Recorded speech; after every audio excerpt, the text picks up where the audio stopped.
ನಾನು ಏನು ಹೇಳ್ತೀನೋ ಅದೆಲ್ಲ ಗೊತ್ತಿರೋ ವಿಚಾರಗಳು ಹೇಳಿದ ಮೇಲೆ ಓ ಇದು ಗೊತ್ತು ನಮಗೆ ಅಂತ ಹೇಳೋರು ಇದ್ದಾರೆ. ಹೆಣ್ಣು ಹೊನ್ನು ಮಣ್ಣು ಅವಾಗೆ ಹೊಲದಾಗ ಖುಷಿಯಾಗಿರ್ತೀವಿ. ಬಲವಂತ ಏನಾದ್ರು ಮಾಡಿದ್ರೆ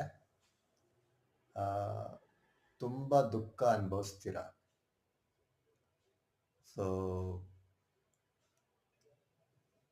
ಚೆನ್ನಾಗಿ ದುಡಿಮೆ ಮಾಡಿ ಒಳ್ಳೆ ಗುಣಗಳನ್ನು ಬೆಳೆಸ್ಕೊಳ್ಳಿ.